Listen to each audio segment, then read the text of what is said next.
Punjab assembly के speaker के इंतखाबात के लिए वोटिंग का अमल मुकम्मल, गिनती शुरू कर दी गई। 323 अरकान असेंबली ने वोट कास्ट किया। स्पीकर के इंतखाब के लिए 3 पोलिंग बूथ बनाए गए हैं जहां अरकान वोट कास्ट कर रहे हैं। मलिक मोहम्मद अहमद खान स्पीकर पंजाब असेंबली के लिए नून लीग और अहमद खान बिचर सुन्नी इत्तेहाद कौंसिल की जानिब से स्पीकर के उम्मीदवार हैं। डिप्टी स्पीकर के इलेक्शन में नून लीग के जहीर इकबाल चन्नर का मुकाबला सुन्नी इत्तेहाद कौंसिल के मोइन रियाज कुरैशी से है।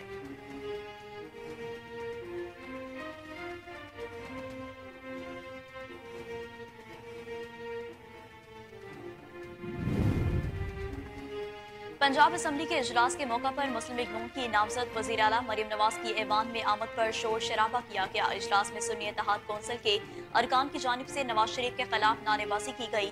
जवाब में मुस्लिम लीग नून के अरकान सीटों पर खड़े हो गए। लीगी कारकुनान ने बानी पीटीआई के खिलाफ शदीद नारेबाजी की। मरियम औरंगजेब ऐवान में खलील जाहिर सिंधु को नारे लगाने का इशारा करती रही।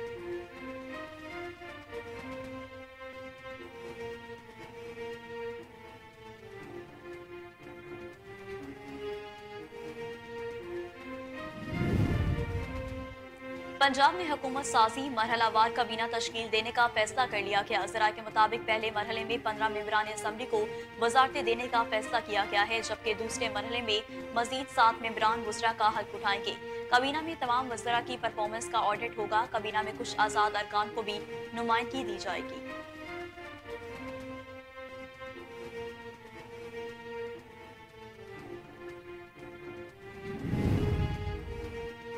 आम इंतखाबात के बाद बनने वाली सिंध असेंबली के 9 मुंतखब अरकान ने हल्फ उठा लिया। स्पीकर असेंबली आगा सुराज दुरानी ने अरकान असेंबली से हल्फ लिया।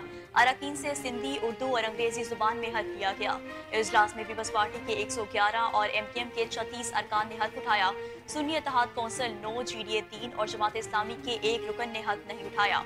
नादिर मक्सी कार रैली में शिरकत के बायस कराची में मौजूद नहीं है, जबकि निसार खोरो और जाम मेहताब डाहर सेनेट की नशिस्त बरकरार रखेंगे। दादू से पीपल्स पार्टी के मुंतखब उम्मीदवार अजीज जुनेजो के इंतकाल पर उनका नोटिफिकेशन जारी नहीं हुआ, जबकि जमात इस्लामी के हाफिज नईमुर रहमान का PS 149 का नोटिफिकेशन भी जारी नहीं हुआ। इलेक्शन कमीशन की तरफ से 3 मखसूस नशिस्तों पर भी नोटिफिकेशन नहीं हो सका।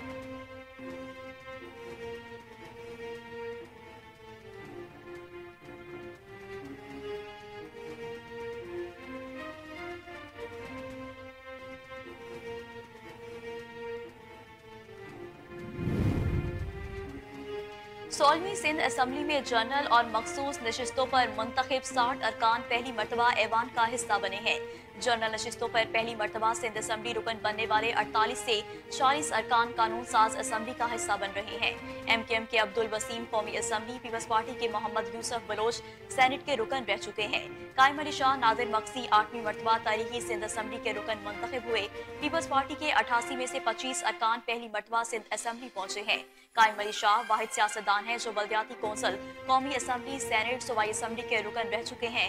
एमकेएम के 25 अरकान पहली मरतबा सिंध असेंबली के रुकन मुंतखब हुए हैं। आगा सिराज दुरानी 7वीं, सैराब सर की 6ठी मरतबा तारीखी सिंध असेंबली के रुकन मुंतखब हुए। सिंध असेंबली के 10 अरकान 5वीं मरतबा ऐवान का हिस्सा बन रहे हैं। पीपल्स पार्टी के हीरो सो वाहिद खातून रुकन है जो कि 5वीं मरतबा सिंध असेंबली की रुकन मुंतखब हुई हैं।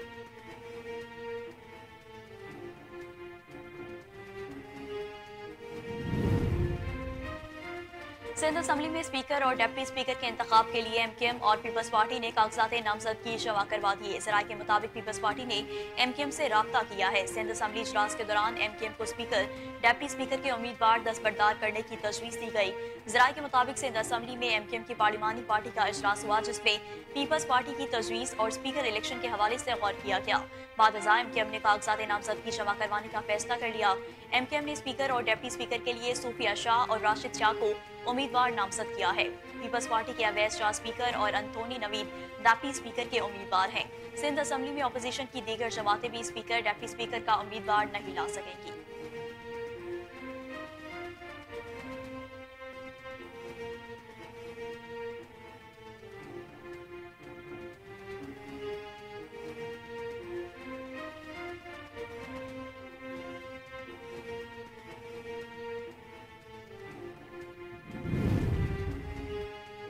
कराची में शाहराह फेस्टिवल पर इंतखाबात में मुबैना धांधली के खिलाफ जमीयत उलमा इस्लाम एफ के कारकुनान का एहतजाज। पुलिस ने मुजाहिरीन को मुंतशिर करने के लिए शेलिंग भी की। मुजाहिरीन रैली की सूरत में प्रेस क्लब की जानिब जा रहे थे कि नर्सरी के मकाम पर पुलिस और कारकुनान आमने सामने हो गए। पुलिस ने आगे जाने से रोकना, जिस पर कारकुनान मुश्तिल हो गए।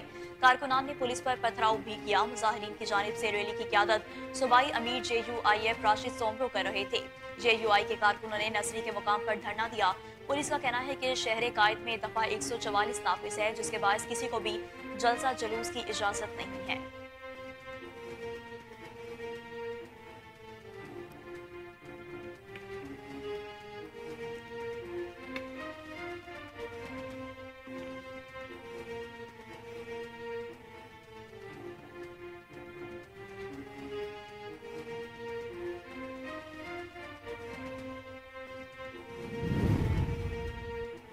मुल्क में सदारती इलेक्शन 9 मार्च को होने का इम्कान है। ज़रा इलेक्शन कमीशन के मुताबिक इलेक्शन कमीशन 9 मार्च को होने वाले सदारती इलेक्शन के हवाले से बाकायदा शेड्यूल भी जारी करेगा। सदर आरिफ अलवी की 5 साल आईनी मुद्दत 8 सितंबर 2023 को खत्म हो चुकी है। ताहम मुल्क में निगरान सेटअप होने की वजह से आरिफ अलवी सदर पाकिस्तान की जिम्मेदारियां निभा रहे हैं और आइन के मुताबिक इलेक्शन होने के 1 माह तक सदर अपने ओहदे पर फायज रह सकता है।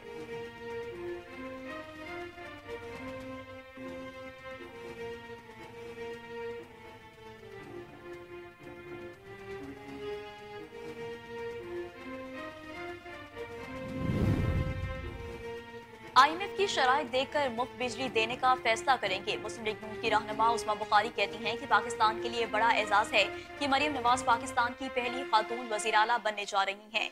मरियम नवाज वजीर आला मुंतखब होने के बाद पहली तकरीर में हेल्थ कार्ड से मुतालिक रोड मैप देंगी। लीगी रहनुमा ने कहा कि चैलेंजेस बिल्कुल हैं, लेकिन मरियम नवाज को नवाज शरीफ की सरपरस्ती हासिल है। सियासी कारकुन हर वक्त सीख रहा होता है। यूथ प्रोग्राम मरियम नवाज का आइडिया था। उस्मा बुखारी का कहना है कि ब्यूरोक्रेसी के जरिए हुकूमत चलाने का तासुर गलत है। मरियम नवाज अपने लिए जिस काबीना का इंतखाब कर रही हैं वो नौजवान और तजुर्बाकार लोगों का मजमुआ होगी, जबकि मरियम औरंगजेब और दीगर खवातीन मरियम नवाज की मामलत करेंगी।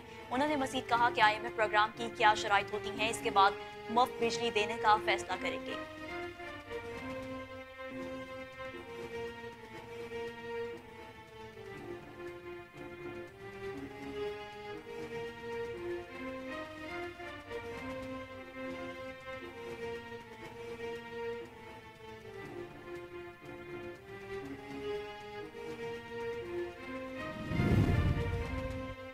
एक सियासी जमात का IMF को खत लिखना 9 मई से बड़ा सानहा है। शर्जील इनाम मेमन कहते हैं कि सिंध असम्बली स्पीकर और डिप्टी स्पीकर के लिए कागजात जमा करवा दिए हैं। पीपल्स पार्टी की सिंध असम्बली में 2/3 अक्सरियत है। मुराद अली शाह फिर मेहनत से काम करेंगे। कोशिश होगी कि अगले 5 साल इफामो तफहीम के साथ सूबे को आगे लेकर चले। बानी PTI की जानिब से आलमी मालियाती इदारे के खत लिखने के हवाले से बात करते हुए उनका कहना था कि एक सियासी जमात IMF को खत लिखने जा रही है। वो जमात खत लिख रही है जो कहती थी कि बैरूनी मुदाखलत नामंजूर। IMF को खत लिखने का मकसद है कि 9 मई को जो हुआ वो बहुत छोटी चीज थी। उनका मकसद है कि हमें मैंडेट जबरदस्ती दिया जाए। IMF ने उनकी बात मानी तो लाखों खानदान फाका कशी पर मजबूर हो गए।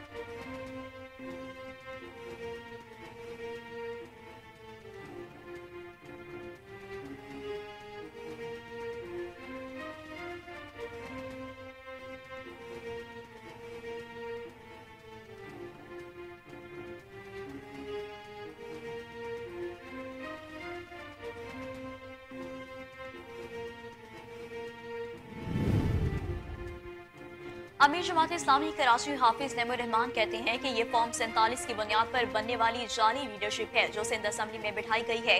अवाम ने उनको मुस्तरद किया है। कारकुनों ने आज आमियत और फसदायत का मुकाबला किया। तमाम कारकुनों को खराज तहसीन पेश करता हूँ। कल रात से ही नाकाबंदी की गई। ऐसा लग रहा है कि जैसे किसी फौज का मुकाबला किया जा रहा है। हम तो नहित्ते लोग हैं, ये लोग जाली तरीके से हम पर मुसल्लत हैं। हम टैक्स देते हैं तो मुल्क का निजाम चलता है। हम पेट्रोल, गैस और बिजली पर टैक्स देते हैं। हमारे टैक्स के पैसों से तुम लोग कारीगिरी करते हो। हमारे टैक्स के पैसों से तुम फॉर्म 47 की बुनियाद पर कब्जा करते हो। अपने टैक्स का पैसा हम उन जाली हुकूमत से छुड़वाएंगे। नून लीग, पीपल्स पार्टी और MKM का जाली इत्तेहाद है, उनको जितवाया गया। ये जाली हुकूमत ज्यादा देर चलने वाली नहीं। बड़े मियां साहब तो गए।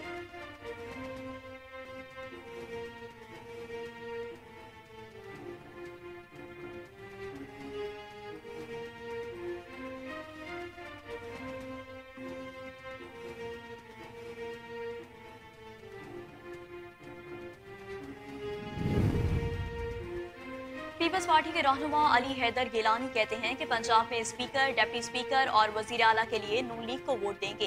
पाकिस्तान खसूसन पंजाब में बहुत महंगाई है। हमने इलेक्शन मुहिम में एक नफरत की फजा देखी। सबको अपने इख्तलाफात और रंजिशें भुलाकर आवाम की खातिर चलना पड़ेगा। इलेक्शन का मकसद गरीब आवाम की जिंदगी में खुशहाली लाना है। हम पंजाब के आवाम के लिए मिलकर काम करेंगे। साउथ पंजाब के आवाम ने पीपल्स पार्टी को वाज़ेह मैंडेट दिया है। हमने पिछली बार की निस्बत 21% वोट ज्यादा हासिल किए हैं। हमने स्पीकर पंजाब असेंबली से डिमांड की है कि हाउस कमेटी बनाकर दें। पिछली बार भी सराइकी सूबे के लिए करारदाद पास करवाई। जनूबी पंजाब को इसका हक मिलना चाहिए। वसाइल पर अपना इख्तियार होना चाहिए।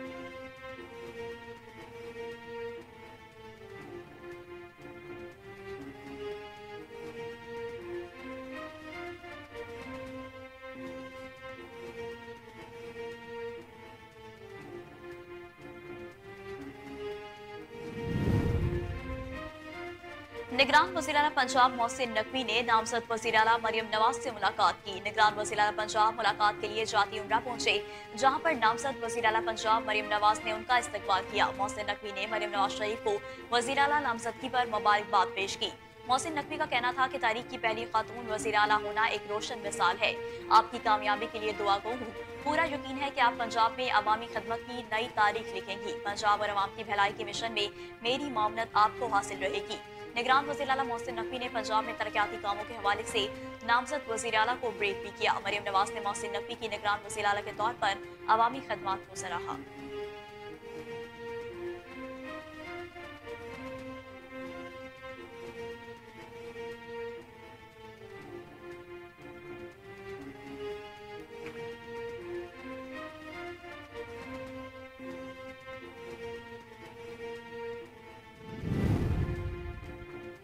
खैबर पख्तूनख्वा असेंबली में कायद हिज़्ब इख्तिलाफ का ताहाल कोई फैसला न हो सका। ज़राए के मुताबिक कलील तादाद में होने की वजह से अपोजिशन जमातें मुनक़सिम हैं। जमात उलमा इस्लाम ने अकरम दुरानी को अपोजिशन लीडर बनाने का प्लान बनाया है। पीपल्स पार्टी ने अपना अपोजिशन लीडर लाने के लिए कोशिशें शुरू कर दी। पीपल्स पार्टी की कोशिश है कि नून लीग को साथ मिलाकर अपोजिशन लीडर लाया जाए। अपोजिशन जमातें ताहाल इजलास भी बुलाने में नाकाम है। सेक्रेटरी इत्तलाह JUI जलील जान ने कहा कि JUI खैबर पख्तूनख्वा असेंबली में दूसरी बड़ी जमात है। अपोजिशन लीडर लाने से मुतालिक जल्द फैसला हो जाएगा। खैबर पख्तूनख्वा असेंबली में अपोजिशन मेंबरान की तादाद 23 है। JUI के 9, नून लीग के 8, पीपल्स पार्टी के 5, ANP और PTI के एक उम्मीदवार हैं।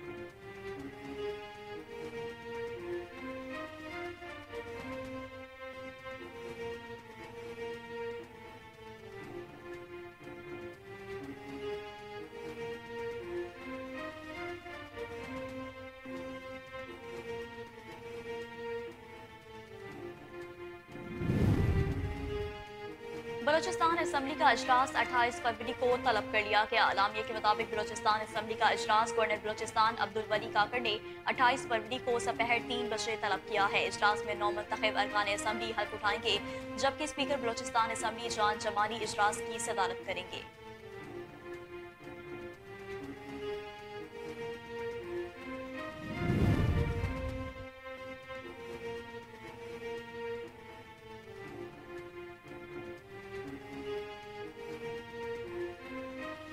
PTI रहनुमा शेर अफजल मरवत को बैरिस्टर गोहर के खिलाफ बयान देना महंगा पड़ गया। तहरीक इंसाफ ने शेर अफजल मरवत को शोकाज नोटिस जारी कर दिया। नोटिस में कहा गया कि शेर अफजल के बयान की वजह से तनाव की सूरत हाल बनी। शेर अफजल को 2 रोज में माफीनामा जमा करवाने की हिदायत की गई। जवाब न देने या गैर मुतमईन जवाब की सूरत में पार्टी पॉलिसी के मुताबिक एक्शन लिया जाएगा। गवर्नर पंजाब वलीकुर रहमान की मुत्तहदा अरब अमारात के कौंसल जनरल बकीत अतीकुर रोमती से मुलाकात। दोनों रहनुमाओं के दरमियान बाहमी दिलचस्पी के अमूर पर तबादला ख्याल किया गया। गवर्नर पंजाब ने UAE के कौंसल जनरल बकीत अतीकुर रोमती का पाकिस्तान के लिए हर मुश्किल हालात में बिलाल अहमद के जरिए आगे बढ़कर मुकम्मल ताउन और खदमात पर शुक्रिया अदा किया। इस मौका पर बकीत अतीकुर रोमती ने कहा कि UAE के अवाम का दिल पाकिस्तान के साथ धड़कता है और मुत्तहदा अरब अमारात पाकिस्तान को किसी मुश्किल हालात में तन्हा नहीं छोड़ेगा। गवर्नर पंजाब वलीकुर रहमान ने UAE की जानिब से पाकिस्तान मईशत के इस्तेहकाम के लिए किए जाने वाले इक़दाम को भी सराहा।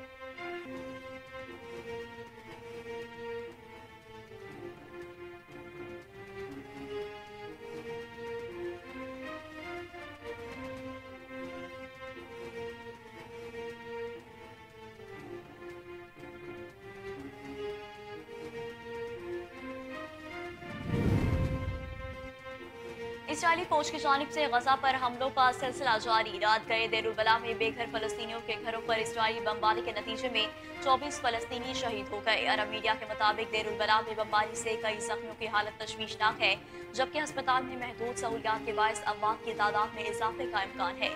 24 घंटे में 104 फलस्तीनी इसराइली दहशतगर्दी का निशाना बने। दूसरी जानिब फलस्तीनी पनागजीनों के लिए अक़वाम मुत्तहिदा की एजेंसी के नुमाइंदे का कहना है कि गजा में इसराइल की मुसलसल बमबारी के बायस वो शुमाली गजा में मजीद इमदादी सरगर्मियां फराहम नहीं कर सकते।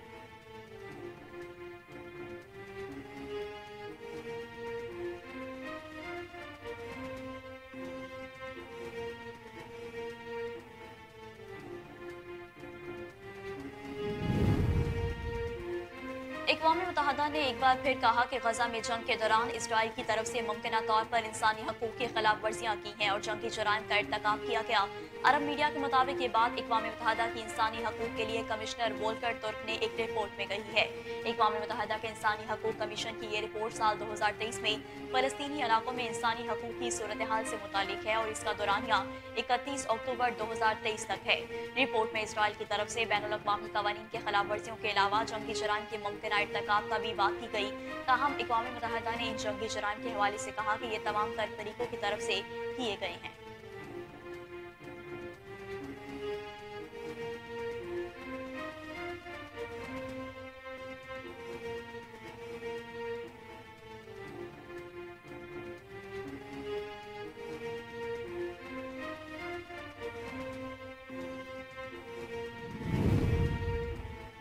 यूटिलिटी स्टोर्स पर आटा, चीनी और चावल आम मार्केट से महंगे दामों फरोख्त होने लगे। दस्तावेजात के मुताबिक यूटिलिटी स्टोर्स पर 20 किलो आटे का थैला 2,840 रुपए में फरोख्त किया जा रहा है, जबकि आम मार्केट में 20 किलो आटा 2,792 रुपए में मिल रहा है। सरकारी दस्तावेजात के मुताबिक सीला चावल आम मार्केट की निस्बत यूटिलिटी स्टोर पर 53.40 रुपए महंगा है। आम मार्केट में सेला चावल 317 रुपए फी किलो दस्तियाब है, जबकि यूटिलिटी स्टोर पर फी किलो सेला चावल 370 रुपए का है। सफेद चने भी आम मार्केट की निस्बत यूटिलिटी स्टोर पर 13.53 रुपए महंगे फरोख्त किए जा रहे हैं। मार्केट में सफेद चना 351 रुपए फी किलो है, जबकि यूटिलिटी स्टोर पर सफेद चना 405 रुपए में दस्तयाब है।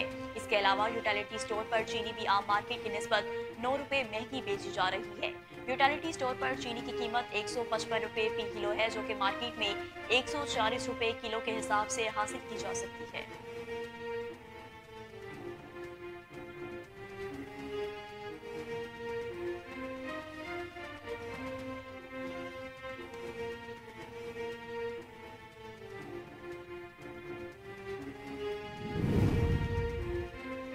क्रिकेटर बासित अली ने wicket keeper batter Mohammad Rizwan को T20 में कौमी टीम का कप्तान बनाने की तजवीज़ दे दी। बासित अली ने चेयरमैन PCB मोहसिन नकवी से मुतालबा किया है कि वो शाहीन अफरीदी की जगह मोहम्मद रिजवान को कप्तान नामजद करें।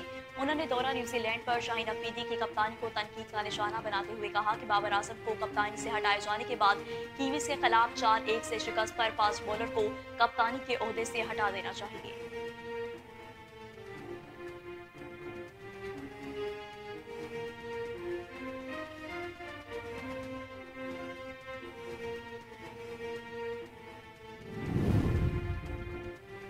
कोयटा ग्लैडिएटर्स के फास्ट बॉलर मोहम्मद आमिर कहते हैं कि शाहीन शाफरीदी इंजरी से वापस आए हैं, उन्हें वक्त देना पड़ेगा। वो प्रोफेशनल बॉलर हैं और उन पर कप्तानी का कोई दबाव नहीं।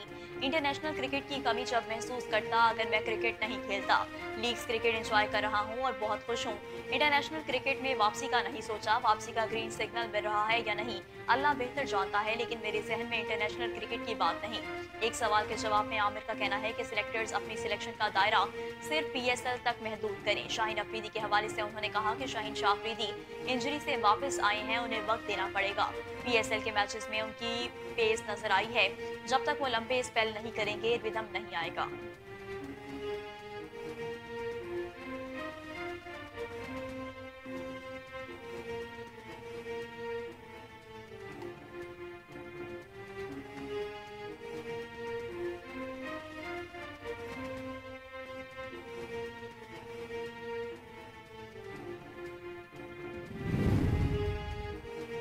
बॉलीवुड के नुमाया नाज अदाकार नसीरुद्दीन शाह नई दिल्ली के एयरपोर्ट पर मदाह की सेल्फी की ख्वाहिश पर आपे से बाहर हो गए। मुख्तलिफ सोशल मीडिया प्लेटफॉर्म्स पर अदाकार नसीरुद्दीन शाह की एक वीडियो खूब वायरल हो रही है, जिसमें उन्हें अपने मदाह पर गुस्सा होते देखा जा सकता है। सोशल मीडिया पर गर्दिश करने वाली वीडियो नई दिल्ली के एयरपोर्ट पर इस वक्त रिकॉर्ड की गई, जब एक मदाह अदाकार के पास सेल्फी की ख्वाहिश लेकर आया, लेकिन अदाकार ने उसे सख्ती से डांट दिया।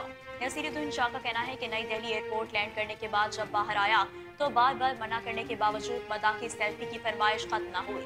मदाह की ये हरकत मुझे सख्त नागवार गुजरी।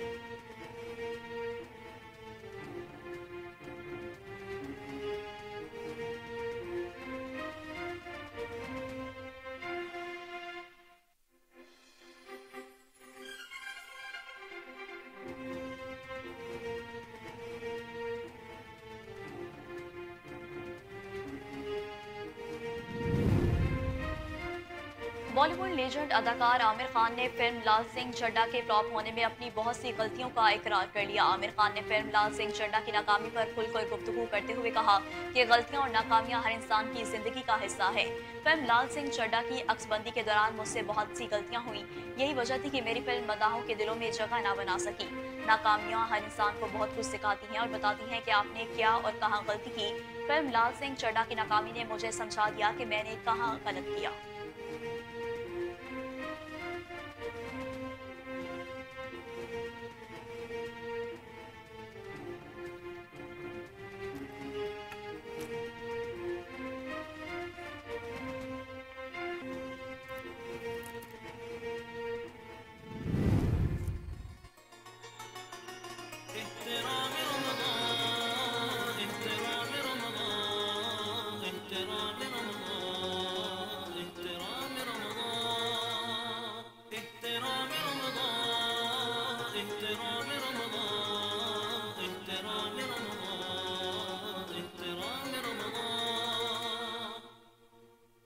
और कोहिनूर न्यूज अपनी रिवायत को बरकरार रखते हुए ला रहा है अफ्तार ट्रांसमिशन एहतराम रमजान। नातवानी और किरात में खूबसूरत आवाज और नए टैलेंट को कोहिनूर न्यूज फराहम कर रहा है बेहतरीन मौके।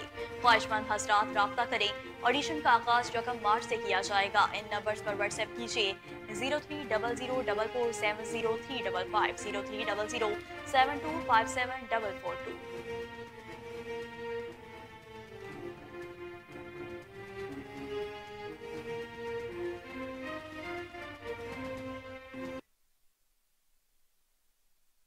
बिस्मिल्लाहिर्रहमानिर्रहीम। अस्सलाम वालेकुम। कोहिनूर न्यूज के साथ मैं हूं नेहा परवेज। हेडलाइंस आपने जानी, बुलेटिन का बाकायदा आगाज करेंगे एक शॉर्ट ब्रेक के बाद। वेलकम बैक नाजरीन। बुलेटिन का बाकायदा आगाज करें और सबसे पहले आपको बताएं कि नून लीग के उम्मीदवार मलिक मोहम्मद अहमद खान स्पीकर पंजाब असेंबली मुंतखब हो गए हैं। मलिक मोहम्मद अहमद खान को 225 वोट मिले, जबकि नामजद वजीर आला पंजाब मरियम नवाज ने सीट से उठकर मलिक अहमद खान को मुबारकबाद दी है। पंजाब असेंबली के स्पीकर के लिए 323 अरकान असेंबली ने वोट कास्ट किया। स्पीकर के इंतखाब के लिए 3 पोलिंग बूथ बनाए गए थे, जहां अरकान ने वोट कास्ट किए। मलिक मोहम्मद अहमद खान स्पीकर पंजाब असेंबली के लिए नून लीग और अहमद खान बिचर सुन्नी इत्तेहाद कौंसिल की जानिब से स्पीकर के उम्मीदवार थे। डिप्टी स्पीकर के इलेक्शन में नून लीग के जहीर इकबाल चैनल का मुकाबला सुन्नी इत्तेहाद कौंसिल के मोइन व्यास कुरैशी से था।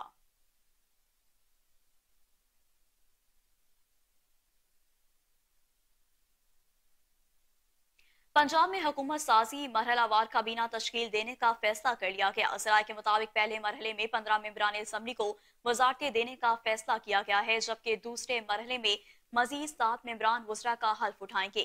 काबीना में तमाम वज़रा की परफॉर्मेंस का ऑडिट होगा। काबीना में कुछ आजाद अरकान को भी नुमाइंदगी दी जाएगी।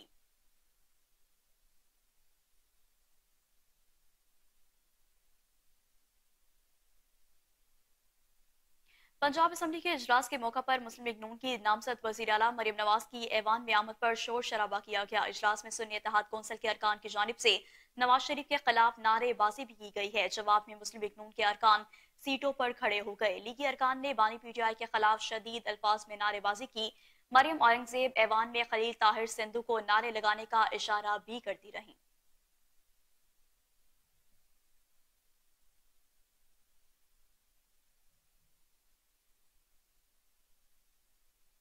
तो दूसरी जानिब आपको बताएं कि आम इंतखाबात के बाद बनने वाली सिंध असम्बली के 9 मुंतखब अरकान ने हल्फ उठा लिया। स्पीकर असम्बली आका सिराज दुरानी ने अरकान असम्बली से हल्फ लिया। अरकान से सिंधी, उर्दू और अंग्रेजी जुबान में हल्फ लिया गया। इजलास में पीपल्स पार्टी के 111 और MKM के 36 अरकान ने हल्फ उठाया। सुन्नी इत्तेहाद कौंसिल 9, GDA 3 और जमात इस्लामी के एक रुकन ने हल्फ नहीं उठाया।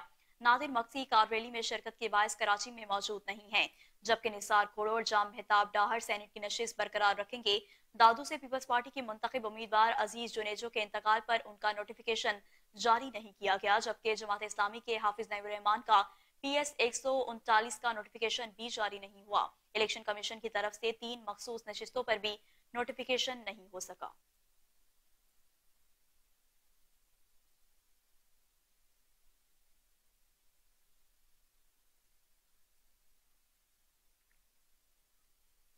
सोलहवीं सिंध असम्बली में जनरल और मखसूस नशिस्तों पर मुंतखब 60 अरकान पहली मरतबा ऐवान का हिस्सा बने हैं। जनरल नशिस्तों पर पहली मरतबा सिंध असम्बली रुकन बनने वाले 48 में से 40 अरकान कानून साज असम्बली का हिस्सा बन रहे हैं। MKM के अब्दुल वसीम कौमी असम्बली, पीपल्स पार्टी के मोहम्मद यूसुफ बलोच सेनेट के रुकन रह चुके हैं। कायम अली शाह नादर मक्सी 8वीं मरतबा तारीखी सिंध असम्बली के रुकन मुंतखब हुए। पीपल्स पार्टी के 88 में से 25 अरकान पहली मरतबा सिंध असम्बली पहुंचे हैं। कायम अली शाह वाहिद सियासतदान है जो बलदियाती कौंसल, कौमी असम्बली, सेनेट, सूबाई असम्बली के रुकन रह चुके हैं। MKM के 25 अरकान पहली मरतबा सिंध असम्बली के रुकन मुंतखब हुए। आगा सिराज दुरानी 7वीं, सहराब सरकी 6ठी मरतबा तारीखी सिंध असम्बली के रुकन मुंतखब हुए हैं। सिंध असम्बली की 10 अरकान 5वीं मरतबा ऐवान का हिस्सा बन रही हैं। पीपल्स पार्टी की हीर सोहो वाहिद खातून रुकन है जो कि 5वीं मरतबा सिंध असम्बली के रुकन मुंतखब हुई हैं।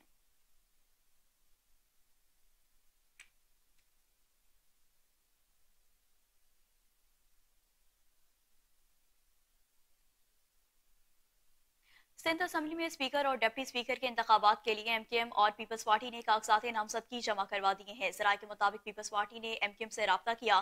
सिंध असम्बली इजलास के दौरान MKM को स्पीकर, डिप्टी स्पीकर के उम्मीदवार दस्तबरदार करवाने की तजवीज दी गई है, जबकि जराये के मुताबिक सिंध असम्बली में MKM की पार्लिमानी पार्टी का इजलास हुआ जिसमें पीपल्स पार्टी की तजवीज और स्पीकर इलेक्शन के हवाले से गौर किया गया है।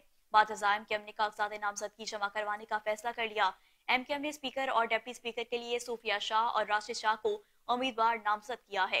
पीपल्स पार्टी के अवैस शाह स्पीकर और अंथोनी नवीद डिप्टी स्पीकर के उम्मीदवार हैं। सिंध असेंबली में अपोजिशन की दीगर जमातें भी स्पीकर, डिप्टी स्पीकर का उम्मीदवार नहीं ला सकी।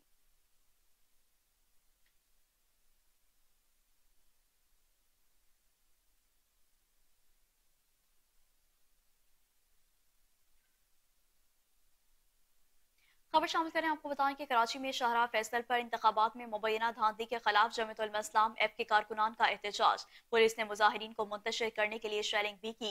मुजाहिरीन रैली की सूरत में प्रेस क्लब की जानिब जा रहे थे कि नर्सरी के मकाम पर पुलिस और कारकुनान आमने सामने हो गए। पुलिस ने आगे जाने से रोका, जिस पर कारकुनान मुश्तिल हो गए। कारकुनान ने पुलिस पर पथराव भी किया। मुजाहिरीन की जानिब से रैली की क़यादत सूबाई अमीर JUI राशिद सोमरो कर रहे थे।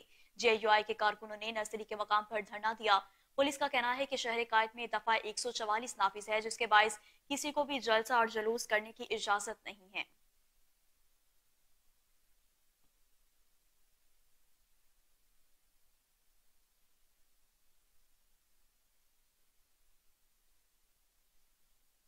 एक सियासी जमात का IMF को खत लिखना 9 मई से बड़ा सानहा है। शर्जील इनाम मेमन कहते हैं कि सिंध असम्बली स्पीकर और डिप्टी स्पीकर के लिए कागजात जमा करवा दिए हैं। पीपल्स पार्टी की सिंध असम्बली में 2/3 अक्सरियत है। मुराद अली शाह फिर मेहनत से काम करेंगे। कोशिश होगी कि अगले 5 साल इफाम तफहीम के साथ सूबे के लिए आगे लेकर चलें। बानी PTI की जानिब से आलमी मालियाती इदारे को खत लिखने के हवाले से बात करते हुए उनका कहना था कि एक सियासी जमात IMF को खत लिखने जा रही है। वो जमात खत लिख रही है जो कहती थी कि बैरूनी मुदाखलत नामंजूर। IMF को खत लिखने का मकसद है कि 9 मई को जो हुआ वो बहुत छोटी चीज है। उनका मकसद है कि हमें मैंडेट जबरदस्ती दिया जाए। IMF ने उनकी बात मानी तो लाखों खानदान पाका कशी पर मजबूर होंगे।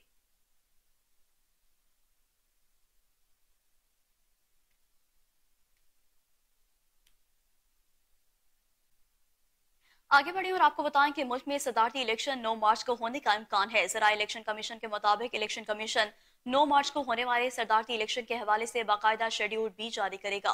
सदर आरिफ अलवी की 5 साल आईनी मुद्दत 8 सितंबर 2023 को खत्म हो चुकी है। ताहम मुल्क में निगरान सेटअप होने की वजह से आरिफ अलवी सदर पाकिस्तान की जिम्मेदारियां निभा रहे हैं और आइन के मुताबिक इलेक्शन होने के 1 माह तक सदर अपने ओहदे पर फाइज रह सकते हैं।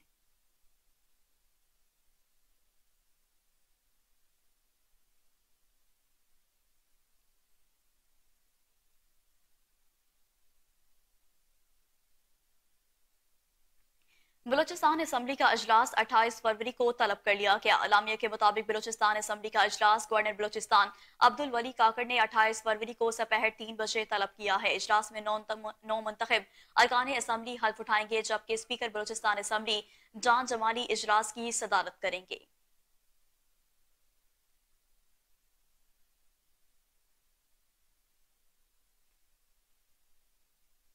तो दूसरी जानिब आपको बताएंगे, खैबर पख्तूनख्वा असम्बली में कायदे हिज़्ब इख्तिलाफ का ताहाल कोई फैसला ना हो सका। सराय के मुताबिक कलील तादाद में होने की वजह से अपोजिशन जमातें मुनकसिम है। जमात उलमा इस्लाम ने इकराम दुरानी को अपोजिशन लीडर बनाने का प्लान बनाया है। पीपल्स पार्टी ने अपना अपोजिशन लीडर लाने के लिए कोशिशें शुरू कर दी हैं।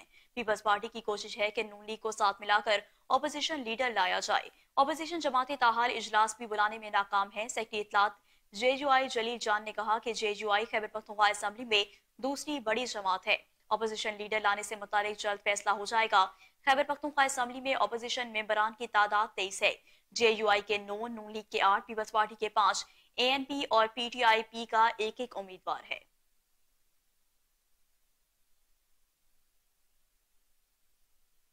अमीर जमात इस्लामी कराची हाफिज नईमुर रहमान कहते हैं कि ये फॉर्म 45 की बुनियाद पर बनने वाली जाली लीडरशिप है जो सिंध असम्बली में बिठाई गई है। अवाम ने उनकर मुस्तरद किया।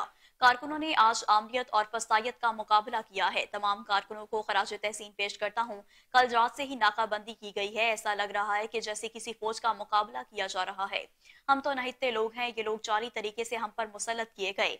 हम टैक्स देते हैं तो मुल्क का निजाम चलता है। हम पेट्रोल, गैस और बिजली पर टैक्स देते हैं। हमारे टैक्स के पैसों से तुम लोग कारीगरी करते हो।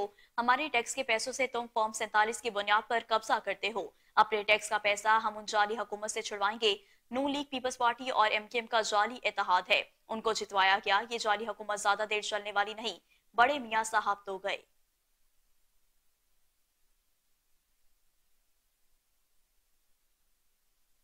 तो दूसरी जानिब पीपल्स पार्टी के रहनुमा अली हैदर गिलानी कहते हैं कि पंजाब में स्पीकर, डिप्टी स्पीकर और वजीर आला के लिए नून लीग को वोट देंगे।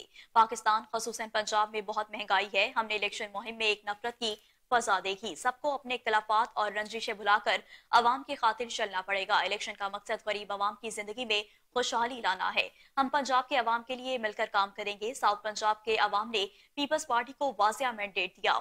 हमने पिछली बार के निस्बत 21% वोट ज्यादा हासिल किए। हमने स्पीकर पंजाब असम्बली से डिमांड की है कि हाउस कमेटी बनाकर दें। पिछली बार भी सराय की सूबे के लिए करारदाद पास करवाई थी।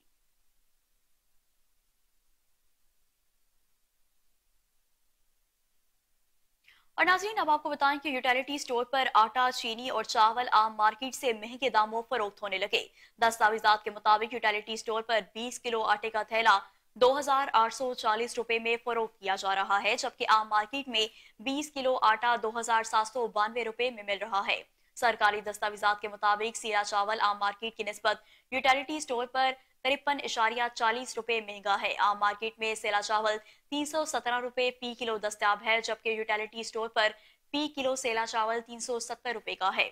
सफेद चने भी आम मार्केट की निस्बत यूटिलिटी स्टोर पर 13.53 रुपए महंगे फरोख्त किए जा रहे हैं। मार्केट में सफेद चना 391 रुपए फी किलो है, जबकि यूटिलिटी स्टोर पर सफेद चना 405 रुपए में दस्तियाब है। इसके अलावा यूटिलिटी स्टोर पर चीनी भी आम मार्केट की निस्बत 9 रुपए महंगी बेची जा रही है। यूटिलिटी स्टोर पर चीनी की कीमत 155 रुपए फी किलो है, जो कि मार्केट में 140 रुपए किलो है।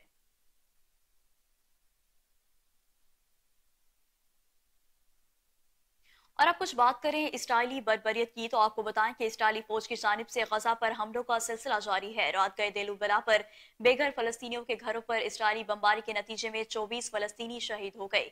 अरब मीडिया के मुताबिक देरुल बला में बमबारी से कई जख्मियों की हालत तशवीशनाक है, जबकि अस्पताल में महदूद सहूलियात के बायस अमवात की तादाद में इजाफे का इम्कान है। 24 घंटे में 104 फलस्तीनी इसराइली दहशतगर्दी का निशाना बने। दूसरी जानिब फलस्तीनी पनाह गजीनों के लिए अक़वाम मुत्तहदा की एमरजेंसी के नुमाइंदे का कहना है कि गजा में इसराइल की मुसलसल बमबारी के बायस वो शुमाली गजा में मजीद इमदादी सरगर्मियां फराहम नहीं कर सकते।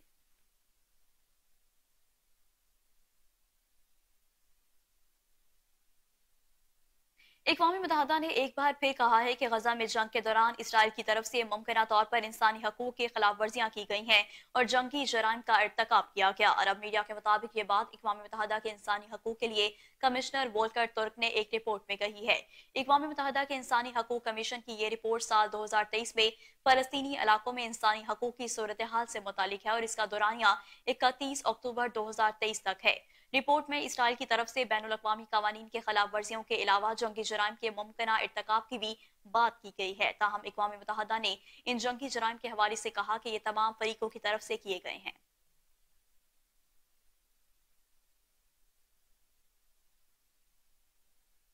खबरें और भी बुलेटिन का हिस्सा बनाएंगे, लेकिन यहाँ पर वक्त हुआ एक ब्रेक का। वेलकम बैक नाजरीन। अब आपको बताएं कि पीटीआई रहनुमा शेर अफजल मरवत को बैरिस्टर गोहर के खिलाफ बयान देना महंगा पड़ गया। तहरीक इंसाफ ने शेर अफजल मरवत को शोकाज नोटिस जारी कर दिया है। नोटिस में कहा गया कि शेर अफजल के बयान की वजह से तनाव की सूरत हाल बनी। शेर अफजल को 2 रोज में माफीनामा जमा करवाने की हिदायत कर दी गई है। जवाब न देने या गैर मुतमिन जवाब की सूरत में पार्टी पॉलिसी के मुताबिक एक्शन लिया जाएगा।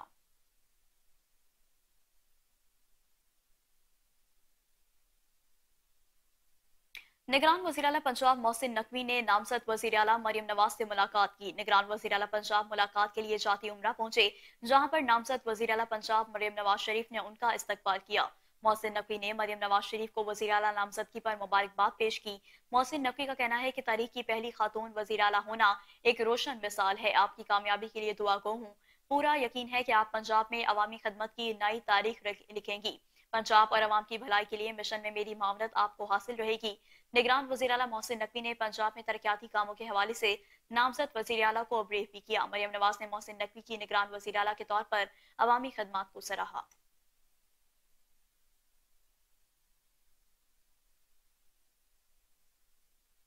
IMF की शराइत देखकर मुफ्त बिजली देने का फैसला करेंगे। मुस्लिम लीग नून की रहनुमा उस्मा बुखारी कहती हैं कि पाकिस्तान के लिए बड़ा एजाज है कि मरियम नवाज पाकिस्तान की पहली खातून वज़ीर आला बनने जा रही हैं।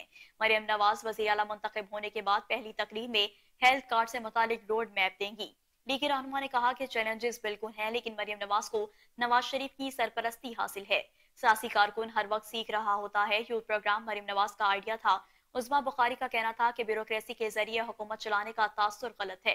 मरियम नवाज अपने लिए जिस काबीना का इंतखाब कर रही हैं वो नौजवान और तजुर्बाकार लोगों का मजमुआ होगी, जबकि मरियम औरंगजेब और दीगर खवातीन मरियम नवाज की मामलत करेंगी।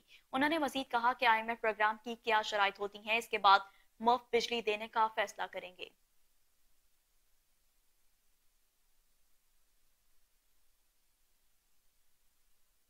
गवर्नर पंजाब वलीकुर रहमान की मुत्तहदा अरब अमारात के कौंसल जनरल बकीत अकीदुर रूमती से मुलाकात। दोनों रहनुमाओं के दरमियान बाहमी दिलचस्पी के अमूर पर तबादला ख्याल किया गया। गवर्नर पंजाब ने UAE की कौंसल जनरल बकीतु अतीकु रूमती का पाकिस्तान के लिए हर मुश्किल हालात में हिलाल अहमद के जरिए आगे बढ़कर मुकम्मल ताउन और खदमात पर शुक्रिया अदा किया। इस मौका पर बकीत अतीकु रूमती ने कहा कि UAE के अवाम का दिल पाकिस्तान के साथ धड़कता है और मुत्तहदा अरब अमारात पाकिस्तान को किसी मुश्किल हालात में तन्हा नहीं छोड़ेगा।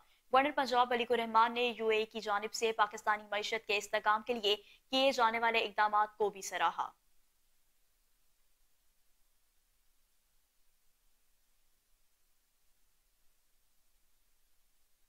इलेक्शन KPK में हारे हैं और चीखें सिंध में सुनाई दे रही हैं। पीपल्स पार्टी के मरकजी सेक्रेटरी इत्तलात फैसल करीम कुंडी के मौलाना फजलुर रहमान से सवालात। कहा, मौलाना साहब से कौम पूछ रही है कि PTI मुआहदे के पीछे किसका हाथ है।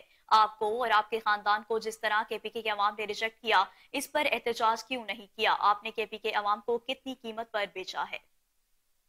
बिस्मिल्लाहिर्रहमानिर्रहीम। आज सिंध में जिस तरीके से एहतजाज जो है और ख़ासकर जमीयत उलमा इस्लाम एहतजाज कर रही है, वो इलेक्शन तो खैबर पख्तूनख्वा में हारे हैं बकौल उनके जो है वोटों पर डाका खैबर पख्तूनख्वा में डाला गया है, लेकिन चीखें उनकी जो है वो सिंध में सुनाई दे रही हैं।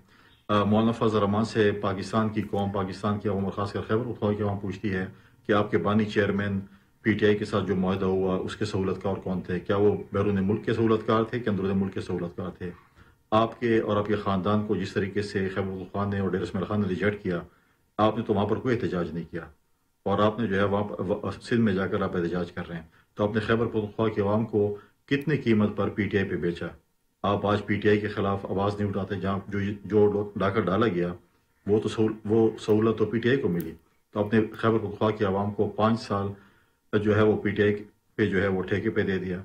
आज आपसे ये कौम सवाल करेगी कि आपने जिस पार्टी के खिलाफ जो बयानिया बनाया था, जिस तरीके से आप उनके खिलाफ इलेक्शन लड़े थे, जो आपके हक पे डाका डाला गया था, आज उनके खिलाफ आवाज नहीं उठा रहे। आपने खैबर पख्तूनख्वा की आवाम को 5 साल पीटीआई के को ठेके पे दे दिया। ये सवाल जवाब खैबर पख्तूनख्वा की आवाम जरूर मौलाना फजल रहमान और उनकी जमात से पूछेगी।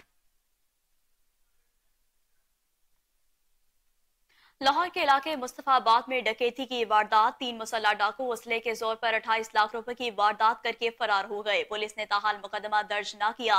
आपको एक बार फिर से बताते चलें कि लाहौर के इलाके मुस्तफाबाद में डकैती की बड़ी वारदात, 3 मुसल्लह डाकू असले के जोर पर 28 लाख रुपए की वारदात करके फरार हो गए हैं। पुलिस ने ताहाल मुकदमा दर्ज नहीं किया है। एक बार आपको फिर से बताते चलें कि लाहौर के इलाके मुस्तफाबाद में डकैती की बड़ी वारदात हुई, 3 मुसल्लह डाकू असलहे के जोर पर 28 लाख रुपए की वारदात करके फरार हो गए हैं, जबकि पुलिस ने ताहाल मुकदमा दर्ज न किया। मजीद तफसीलात जान लेते हैं chief crime reporter Waseem Sabir से। जी वसीम, बताइएगा पुलिस ने अभी तक मुकदमा क्यों नहीं दर्ज किया? देखें, पुलिस की रवायत यही है, पहले टाल मटोल से काम लेना, फिर जब देखना कि प्रेशर बढ़ता चला गया है और बात मीडिया तक चली गई है, बात जो है वो वसीम साबिर को पता चल गई है, फिर मुकदमा दर्ज करेंगे। तो ये जो है वो धर्मपुरा का इलाका जिसको मुस्तफाबाद कहा जाता है, वहां पर एक निजी मोबाइल की दुकान थी, 3 डाकू मुसल्ला वहां पर आए हैं, आगे गन पॉइंट पर डकैती की वारदात की है। तकरीबन 26 से 27 लाख रुपए का उसका नुकसान कर गए हैं। 8.5 लाख रुपए नकदी थी जो कि गन पॉइंट पर गोली मारने का डरावा देकर वो भी साथ ले गए, और महंगे तरीन मोबाइल फोन है। दुकान एक बड़ी दुकान थी यहाँ पर मोबाइल फोन की, जहाँ पे ये डकैती की वारदात हुई है। जब मेरी बात हुई थी जो है वो मुद्दई मुकदमा के साथ जो कि जिसकी दुकान थी, तो उसका कहना था कि चंद रोज कबल पहले मेरी एक नकबजनी की वारदात भी हुई है, उसके अंदर मेरा पिस्टल था, मेरी गोलियां थी, मैगजीन थे, दराज के अंदर पड़ा हुआ था अपनी हिफाजत के लिए। जब मैं सुबह आके देखता हूँ तो मेरी दुकान का शटर भी टूटा हुआ था, वो भी चोरी हो गया था, अभी तक वो नुकसान नहीं पूरा हुआ, फिर ये डकैती की वारदात हो गई है। पुलिस जय बकुआ पर पहुंची है, न जाने पुलिस को इस बात का क्या मसला है, जहां डकैती होती है तो फौरी तौर पर ये कहते हैं कि सीसीटीवी फुटेज मीडिया के पास ना चली जाए। आज भी इसी तरह से हुआ, जब पुलिस मौका पर पहुंची है तो डीवीआर भी अपने साथ ले गई है और कहते हैं कि हम देखेंगे, डाकू हम पहचानेंगे, और मीडिया से अवॉइड करें कि ये फुटेज जो है वो किसी को नहीं देनी, वरना आपका मुकदमा दर्ज नहीं किया जाएगा। कभी दरख्वास्त तब्दील करवाई जाती है। तकरीबन जो है वो 26-27 लाख रुपए का बताया जा रहा है कि ये नुकसान हुआ है। 3 डाकू यहाँ पर वारदात करके उसका नुकसान करके चले गए हैं। दिन दिहाड़े ये वारदात जो है वो इस तरह बाजार के अंदर गन पॉइंट पर बाहर से दुनिया देख रही है। क्या एसएचओ की कमजोरी है या डाकू दिलेर थे? वहां पे कैमरे भी उतार के ले गए हैं, डीवीआर भी उतार के ले गए। इतना टाइम डाकुओं के पास के डाकू पहले गन पॉइंट पर वारदात करते हैं, फिर बड़े एहतियात के साथ वहां से जो डीवीआर है वो भी उठा के ले जाते हैं, कैमरे भी तोड़ देते हैं। जो कोई टूट गया ठीक है, जो नहीं टूटा उसको साथ अपने ले गए। तो ये 27 लाख का मुकदमा तहाल पुलिस ने अभी तक दर्ज नहीं किया, क्योंकि पुलिस पहले टाल मटोल से काम लेती है कि शायद ये मुकदमा जो है वो दर्ज ही ना करना पड़े, तो आगे डीआईजी के नजर में आए ना।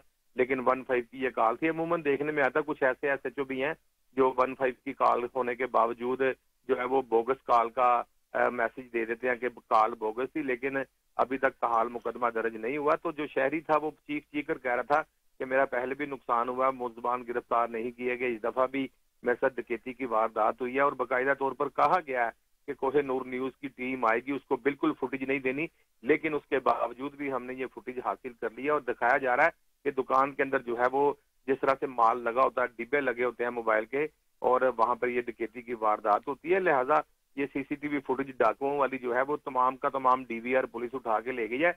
वो भी कुछ ही देर बाद हम फुटेज जो है वो हासिल कर लेंगे। लेकिन न जाने दुकानदारों को क्यों डराया जाता है कि डकैती की वारदात जब होती है तो उसकी सीसीटीवी फुटेज सवाई पुलिस अफसरान के किसी को ना दें। अगर हमें ये सीसीटीवी फुटेज देंगे, हम टेलीविजन स्क्रीन पर दिखाएंगे, तो शायद कोई ना कोई चोर, कोई ना कोई डाकुओं को पहचान ले तो उसका नुकसान पूरा हो जाए। शायद पुलिस यही चाहती है कि इसका नुकसान पूरे ना हो, और इसको आज भी 28 लाख रुपए की वारदात हो गई। इंतहाई परेशान हालत में है। उनका यही कहना था कि मैं जब भी दुकान के ऊपर पैसे डालता हूँ कोई ना कोई मेरी वारदात हो जाती है। तो पुलिस को चाहिए, डॉल्फिन को चाहिए, लाहौर की सड़कों के ऊपर गश्त करें और बाकायदा तौर पर तमाम का तमाम जो टाइम है, तमाम का तमाम जो है वो लिमिट ये सिर्फ मैच पर दिए जा रहे हैं, क्योंकि मैच की एक बड़ी सिक्योरिटी है लाहौर में। थानों के अंदर कोई पुलिस एहलकार मौजूद नहीं है मां सिवाय संतरी और मुहर्रर के, और देखना चाहिए पुलिस अफसरान को भी कि इलाका जो है वो बेरोजगारों को मददगार छोड़ा हुआ है और तमाम की तमाम सिक्योरिटी जो है वो मैचों को दी जा रही है। ताहाल अभी इसका मुकदमा दर्ज नहीं किया गया। जी ठीक है अभी कुछ ही वसीम देर साहब, बाद बहुत मुकदमा दर्ज शुक्रिया, किया आप जाएगा। हमें तफसीलन अपडेट कर रहे थे।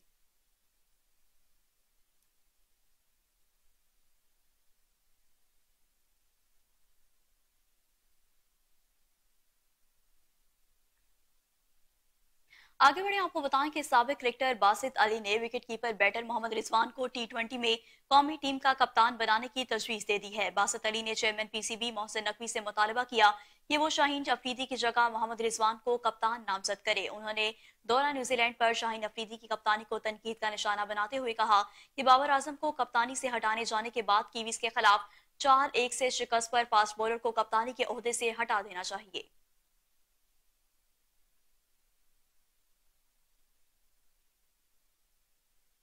कोयटा ग्लैडिएटर्स के फास्ट बॉलर मोहम्मद आमिर कहते हैं कि शाहीन शाह अफरीदी इंजरी से वापस आए हैं, उन्हें वक्त देना पड़ेगा।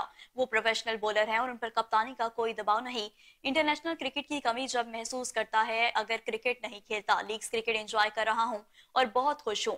इंटरनेशनल क्रिकेट में वापसी का नहीं सोचा, वापसी का ग्रीन सिग्नल मिल रहा है या नहीं अल्लाह बेहतर जानता है, लेकिन मेरे जहन में इंटरनेशनल क्रिकेट की बात नहीं है।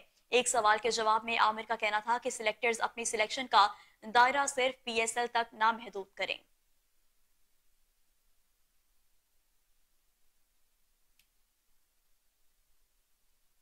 इसी के साथ न्यूज स्टूडियो से फिर वक्त इतना ही। मजीद खबरों और अपडेट्स के लिए देखते रहिए कोहिनूर न्यूज।